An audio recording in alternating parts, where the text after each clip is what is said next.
దురాశ గర్భము ధరించి పాపమును కన్ను. మనలో దురాశ ఉందనుకోండి, ఈజీగా పాపం మన మీదకి రూల్ చేసే అవకాశం ఉంది. మరి దురాశ మనలోకి రాకూడదంటే, దురాశ మనలో పరిపాలించకూడదంటే లిటరల్ గా శరీర కోరికలను, శరీరాశలను మనము చంపివేయాలి. క్రీస్తు సిలువలో మనము కూడా మన శరీరాశలను పనిష్ చేసుకోవాలి. రోమీలకు రాసిన పత్రిక 6వ అధ్యాయము 12వ వచనం, కాబట్టి శరీర దురాశలకు లోబడినట్లుగా చావునకు లోనైన మీ శరీరమందు పాపమును ఏలనీయకుడి. చావుకు లోనైన శరీరాలను మనం కలిగి ఉన్నాం. ఈ శరీరంలో పాపమును ఏలనివ్వకూడదు. ఈ వచనముకు ముందు అపోస్తులైన పౌలు ఏమని చెప్తున్నాడంటే, పాపం విషయంలో మిమ్మల్ని మీరే మృతులుగా ఎన్నుకోండి. అంటే పాపము, ఒకవేళ మీ జీవితంలో ఏదైనా పాపం జరిగింది, బై మిస్టేక్ ఏదైనా మిస్టేక్ జరిగింది, అప్పుడు ఆ విషయంలో మీరు ఆ మనిషి చనిపోయాడు అని మిమ్మల్ని మీరు ఎంచుకోండి. ఇగో పాపపు మనిషి, దేవుణ్ణి ఎరగని మనిషి చనిపోయాడు, ఇప్పుడు జీవించున్నది నేను కాదు, క్రీస్తే జీవించున్నాడని మనల్ని మనం ఎంచుకోవాలి. First point. ఎంచుకున్న తర్వాత ఆ పాపపు ఆలోచనలు, మెమరీస్ ఏవైతే మన మనసులో ఉంటాయో వాటిని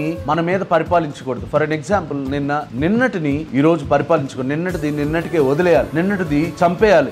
నిన్న విధానంలో ఈ రోజు నేను నడవకూడదు, నిన్న విధానంలో ఈ రోజు నడుచుకోకూడదు. నిన్న ఏదో గొడవ జరిగింది, గొడవ పడ్డారు, భార్య భర్తలు ఇద్దరు గొడవ పడ్డారు. కానీ అదే గుర్తు పెట్టుకుని, ఇదిగో నువ్వు నిన్న ఈ మాట నన్ను అన్నావు కదా, అందుకనే మన ఇంట్లో దరిద్రం వచ్చింది, నీ వల్లే దరిద్రం వచ్చిందని ఒకళ్ళొకరు తిట్టుకోకూడదు. నిన్నటిది నిన్నటికే విడిచిపెట్టేయాలి. పాపమును మన పైన పరిపాలించకూడదు. నిన్నటివి జరిగిన ఎప్పుడైతే మనం పరిపాలించకుండా ఉంటామో మనలో దురాశ ప్రవేశించదు. దురాశ ప్రవేశిస్తే ఏమవుతుందంటే, దురాశ గర్భము ధరించి మరలా పాపాన్ని కంటది. ఆ పాపానికి జీతం మరణం. ఇది సైకిల్ వల్లే, దురాశ పాపం, మళ్ళీ పాపము మరణం, మరలా దురాశ, దురాశ మళ్ళీ పాపం, ఇలా సైకిల్ అవుతా ఉంటది. ఇలా జరగకూడదంటే మనం ఏం చేయాలంటే, నిన్నటి జరిగిన వాటిని, నిన్న వెనకున్న వాటిని మర్చిపోవాలి, ముందున్న వాటి కొరకు ప్రయత్నించాలి.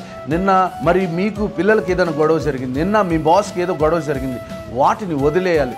వాటిని బట్టి నిర్ణయాలు తీసుకోకూడదు. వాటిని బట్టి నిర్ణయాలు తీసుకుంటే అది పాపం అవుతుంది. ఆ పాపానికి జీతము మరణాన్ని అనుభవించాల్సి వస్తుంది.